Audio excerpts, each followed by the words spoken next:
Saya goreng. Grabe yung lati ko. Buka yang itu 50 juta. Depan udah cara apa? Wala na buka sa Bilang ibu itu semalam udah mulai ngaji ya, Mat. Dibayar. Nanti dia ada pikitannya. Mau duitnya duluan. Udah dia pokoknya datang nanti bayar. Orang tua saya merantau di sini dari Tanjung Balai. Sewa lah di Tanjung Sari, sewa. Nggak lama adalah orang nawarkan barang terlarang, itulah dijual orang tua saya. Orang tua saya tertangkap satu penjara sama yang punya kios gede tuh. Buka jualan lah, lumayan laris. Sekitar 3 tahunan keluarlah orang tua saya dari penjara. Kami bukalah usaha kedai kopi. Buka kedai kopi, nggak lama orang tua saya meninggal. Orang tua saya meninggal, saya kenal lah sama laki-laki yang usianya 45. Udah, dia bilang saya mau tanggung jawab, mau ngurus kamu. Waktu itu kami tinggal di warung kopi itu. Itulah rupanya dia berbaik budi, rupanya kena mendapatkan saya, ditangkapkannya lah anak orang tua saya. Itulah rupanya sekitar sama saya, dia rupanya nipuin saya lah, rupanya dia pengangguran, nggak mau kerja. Itulah dibawanya lah saya hidup gelandangan sekitar 5 tahun sampai lahir anak kami yang pertama. Umur berapa itu kakak waktu itu? Waktu itu saya umur 15 tahun.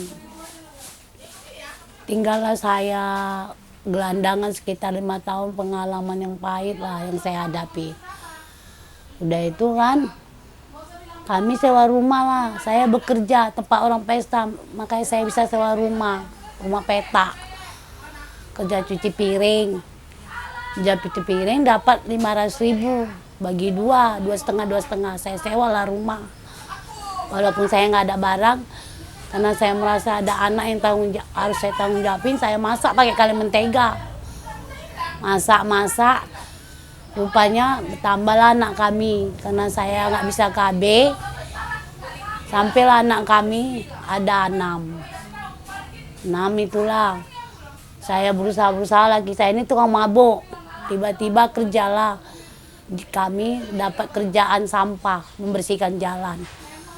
Ditabraklah suami saya sama habis pulang kerja nyapu itu.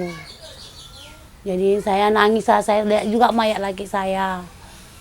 Kalau terus kayak gini bang, gimana bang, abang tinggalkan sendiri, kayak mana masa depan anak-anak ini, saya kurang yakin untuk ngidupin sendiri.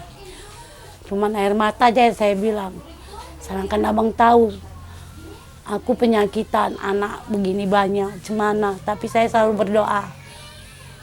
Namanya usaha itu pasti ada. Namanya yang di lubang semut aja pun bisa makan. Saya kutip-kutip lah sayuran dari ladang-ladang orang untuk ngasih makan anak saya. Nggak lama saya kenal lah, ada orang dermawan yang mau sekolahkan anak saya pindah. Waktu itu masih sekolah memang di SD ini. Cuman anak saya kurang diperhatikan lah. Pandainya pun anak saya sejak dipindahkan dari SD itulah ke Abu Qori Muslim. Situlah. Dan saya selalu berjuang, makin lama pun penyakit makin ada. Sekarang yang jadi pikiran saya, makanya penyakit saya makin bertambah, anak saya kepingin minta SMA. Banyaklah pikiran lah. Saya mikirkan hidup sekarang hanya untuk anak. Yang 2 yang kecil itu aja lah, yang nggak besar udah nggak jadi pikiran saya lah. Yang 2 kecil ini nggak ada tempat menaungnya. Dan makanya saya yakin seorang perempuan kalau kita niat bekerja pasti bisa anak itu hidup.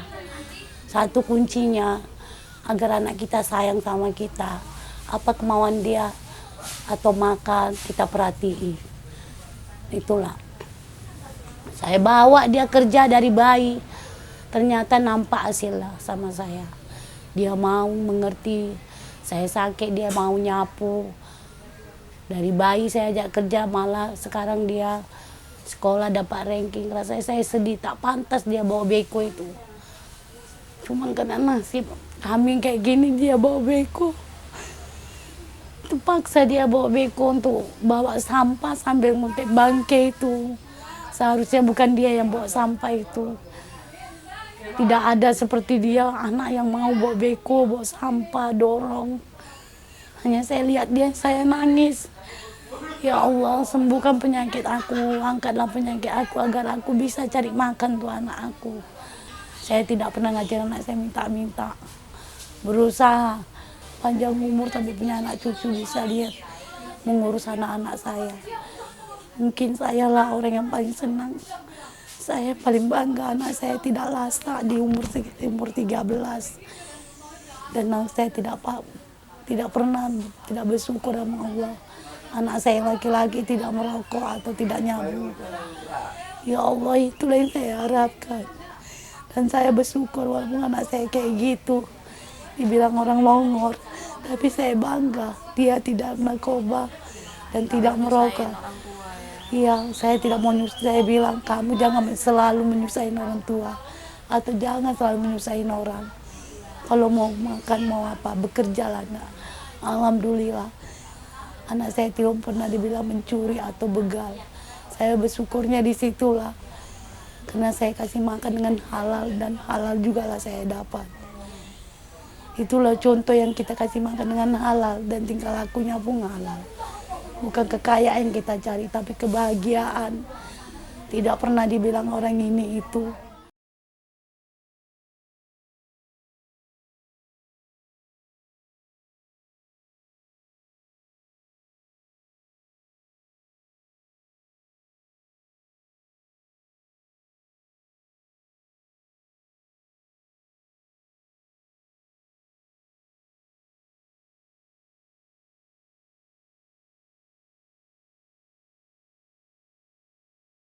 Pandanglah rakyat yang di bawah-bawah ini ya kan.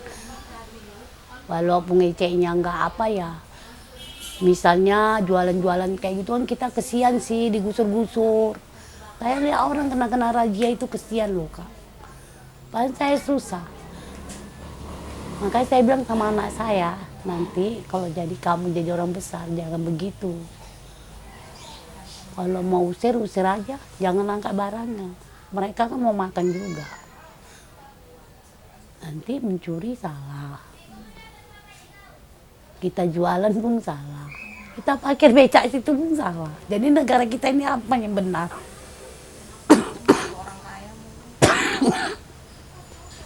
Sedangkan Allah aja berkata, kerjalah kamu sebaik mungkin selagi yang halal. Jadi jualan itu tidak halal.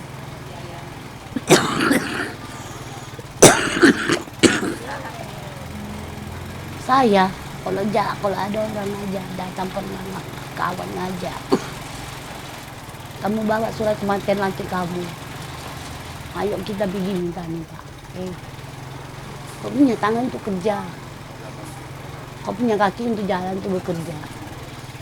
Kau suruh aku kayak gitu, harga diri aku mana?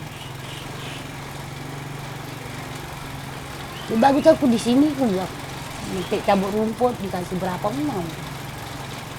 Mungkin saya nggak hidup susah gini, Mbak. Terus saya bilang, mudah-mudahan Allah angkat penyakit aku. Itu aja aku minta. Sama siapa anak aku coba, Kak? Ampa-ampan si kecil-kecil yang harus dididik orang tua. Kita udah berpikir, tapi kalau kita udah nggak ada orang tua pasti hancur. Apalagi aku mikirkan anak aku yang perempuan.